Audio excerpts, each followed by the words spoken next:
নমস্কার দর্শকবৃন্দ, আমি আপনাদের প্রিয় গল্পকার। আজ আমি আপনাদের জন্য নিয়ে এসেছি এক নাম প্রকাশে অনিচ্ছুক এক অনুরাগী, যিনি তার জীবনের এক গভীর, গোপন এবং অত্যন্ত আবেগপূর্ণ অধ্যায় আপনাদের সাথে ভাগ করে নিতে অনুরোধ করেছেন। এই গল্পটি শুধু একটি প্রেম কাহিনী নয়, এটি সমাজের গভীরে লুকিয়ে থাকা কিছু সত্য, কিছু অসমাপ্ত আকাঙ্ক্ষা এবং কিছু অসম্ভবের সন্ধানের গল্প। আমি আপনাদের অনুরোধ করব পুরো গল্পটি মনোযোগ দিয়ে শুনুন, কারণ গল্পের কোনো এক ফাঁকে আমি আমার ব্যক্তিগত IMO নাম্বারটি দেব, তাই নাম্বারটি পেতে হলে পুরো গল্পটি মনোযোগ দিয়ে শুনতে হবে। আমাদের আজকের গল্পের প্রধান চরিত্র রুবি, মধ্যবিত্ত বাঙালি পরিবারের এক শান্ত লক্ষ্মী প্রতিমা, স্বামী, 2 ছেলেমেয়ে আর একান্নবর্তী পরিবার, সব মিলিয়ে এক সাধারণ জীবন, যার মধ্যে কোনো রোমাঞ্চ নেই, নেই কোনো অপ্রত্যাশিত বাঁক। রুবি যেন এক শান্ত দিঘির মতো, যার জলে শুধু রোজকার জীবনে ঢেউ এসে লাগে, কিন্তু সেই দিঘির গভীরতায় লুকিয়ে থাকা সুপ্ত আগ্নেয়গিরির খবর কেউ রাখে না।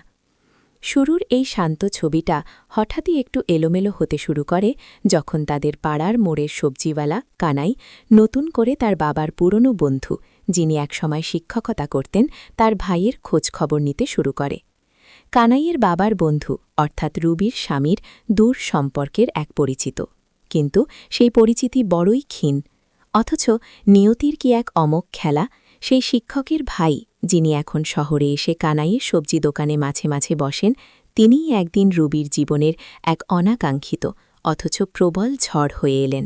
তার নাম অয়ন, প্রায় 40-এর কোঠায় পা দেওয়া এক পুরুষ, দীর্ঘদেহী, সুঠাম শরীর, চোখে মুখে এক অদ্ভুত গভীরতা, যা রুবিকে প্রথম দেখাতেই কেমন যেন আচ্ছন্ন করে ফেলেছিল।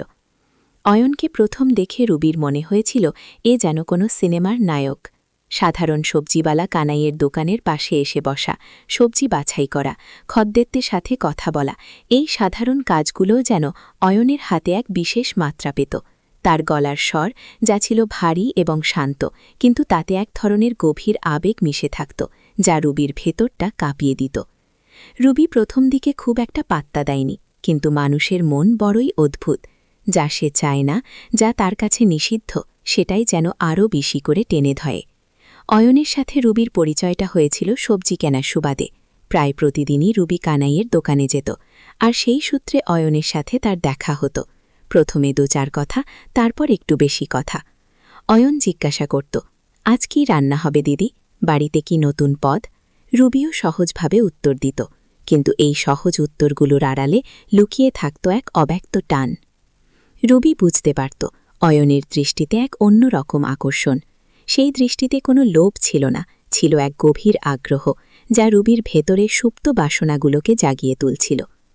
রুবি এতদিন ধরে যে একঘেয়ে জীবনে অভ্যস্ত ছিল, যে জীবনে ভালোবাসা বা রোমাঞ্চের কোনো ছোঁয়া ছিল না, অয়ন যেন সেই জীবনে এক নতুন রঙের রেখা টেনে দিতে শুরু করল। অয়নের সাথে কথা বলার সময় রুবির বুকের ভেতরটা কেমন ধুকপুক করত, নিজের অজান্তেই তার ঠোঁটের কোণে ফুটে উঠত এক হালকা হাসি। এই হাসিটা তার নিজের কাছেই বড় অচেনা মনে হতো। তার স্বামী দেবব্রত একজন সৎ কিন্তু অত্যন্ত সাধারণ মানুষ, তাদের মধ্যে কোনোদিন ভালোবাসা বা রোমাঞ্চের আদান প্রদান হয়নি। দেবব্রত ভালোবাসত রুবিকে, কিন্তু সেই ভালোবাসা ছিল দায়িত্ববোধের, অভ্যাসের। অয়নের চোখে সে দেখতে পেত সেই ভালোবাসার অন্য রূপ, এক তীব্র অপ্রতিরোধ্য আকর্ষণ। একদিন বৃষ্টির দিন, রুবি সবজি কিনতে এসেছে। দোকানে বিশেষ খদ্দের নেই, শুধু অয়ন বসে আছে। রুবি সবজি বাছতে বাছতে হঠাৎই অয়নের দিকে তাকাল। অয়নও তার দিকেই তাকিয়েছিল। সেই বৃষ্টির বিনিময় ছিল কয়েক মুহূর্তের, কিন্তু সেই কয়েক মুহূর্ত যেন অনন্তকাল ধরে চলল। রুবির মনে হল সে যেন অয়নের চোখের গভীরে হারিয়ে যাচ্ছে। অয়নের চোখে সে দেখতে পেল এক আকুতি, এক অব্যক্ত ওয়ান্স, যা তার নিজের মনের কথাকেই যেন প্রতিধ্বনিত করছিল। বৃষ্টির ছাট এসে পড়ছিল দোকানে। রুবি শাড়ির আঁচলটা দিয়ে মুখ মুছতে গিয়েও থমকে গেল। অয়নের দৃষ্টি সেই দিকে। রুবি দ্রুত আঁচলটা ঠিক করে। নমস্কার দর্শকবৃন্দ, আমি আপনাদের প্রিয় গল্পকার।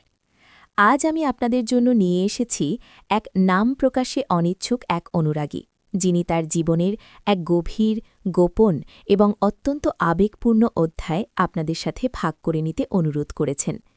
এই গল্পটি শুধু একটি প্রেম কাহিনী নয়, এটি সমাজের গভীরে লুকিয়ে থাকা কিছু সত্য, কিছু অসমাপ্ত আকাঙ্ক্ষা এবং কিছু অসম্ভবের সন্ধানের গল্প।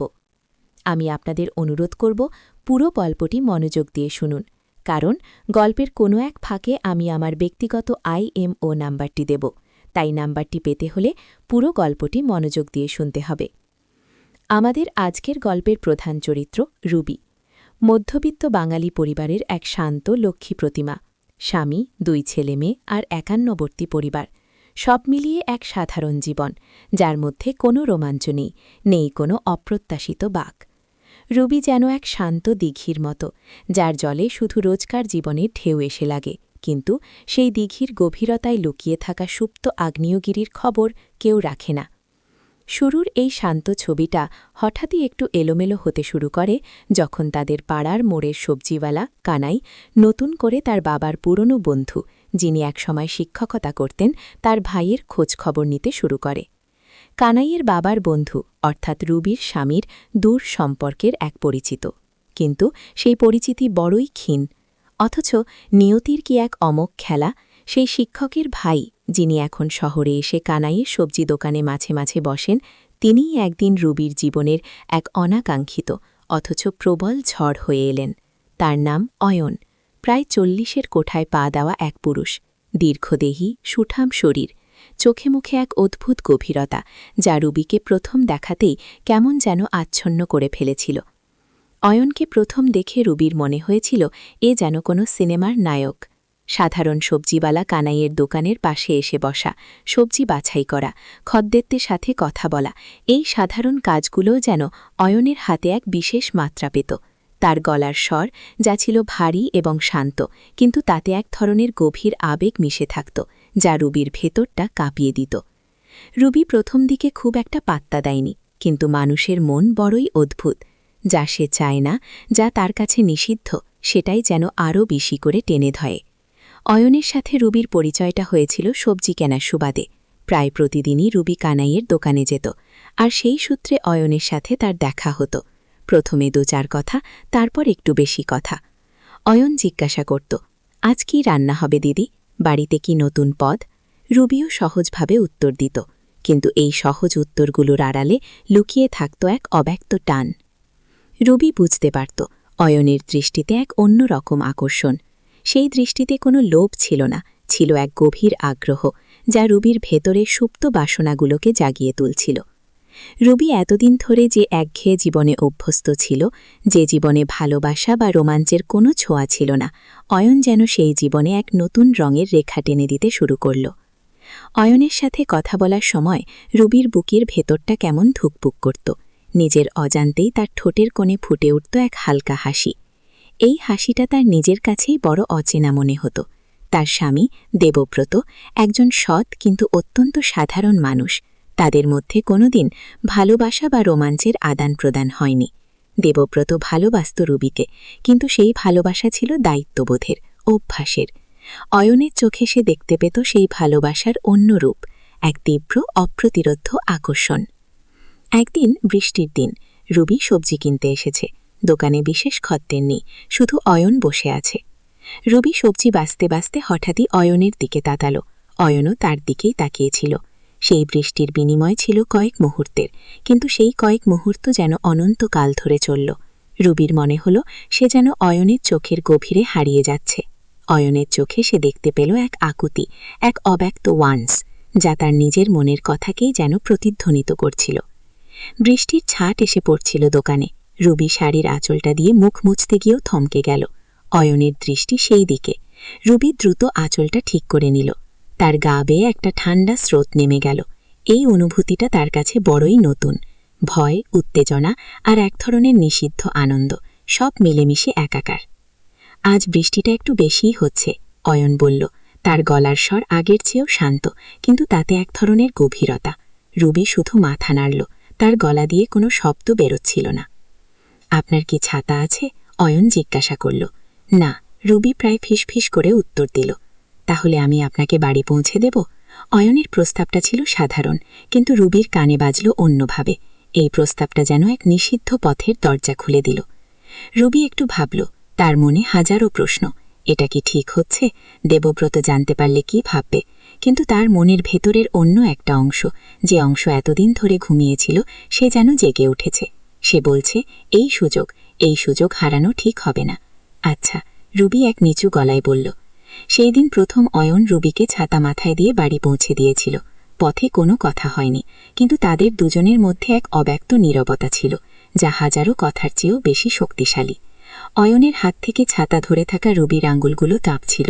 অয়নের শরীরের গন্ধ, বৃষ্টির ভেজা মাটির গন্ধ, আর তাদের দুজনের নিঃশ্বাসের শব্দ, সব মিলেমিশে এক অলৌকিক পরিবেশ তৈরি করেছিল। বাড়ির দরজায় পৌঁছে রুবি যখন অয়নকে ধন্যবাদ জানাতে গেল, অয়ন হঠাৎ করে রুবির হাতটা ধরে ফেলল। সেই স্পর্শ ছিল বিদ্যুৎ পৃষ্ঠের মতো। রুবির সারা শরীর কেঁপে উঠল। অয়ন রুবির দিকে এমনভাবে তাকালো যেন সে বলতে চাইছে, আমি জানি তুমি কি চাও। রুবি নিজের হাতটা ছাড়িয়ে নিল, কিন্তু সেই স্পর্শের রেশ তার মনে রয়ে গেল। তার বুক ধুকপুক করছিল, দম বন্ধ হয়ে আসছিল। সে দ্রুত ঘরে ঢুকে দরজা বন্ধ করে দিল, কিন্তু দরজার ওপাশ থেকে অয়নের সেই গভীর দৃষ্টি এবং তার হাতের স্পর্শ রুবির মনে গেঁথে রইল। এরপর থেকে তাদের দেখা সাক্ষাৎ একটু অন্যরকম হতে শুরু করল। অয়ন রুবিকে মাঝে মাঝে অন্য সবজির দোকানেও খুঁজে নিত।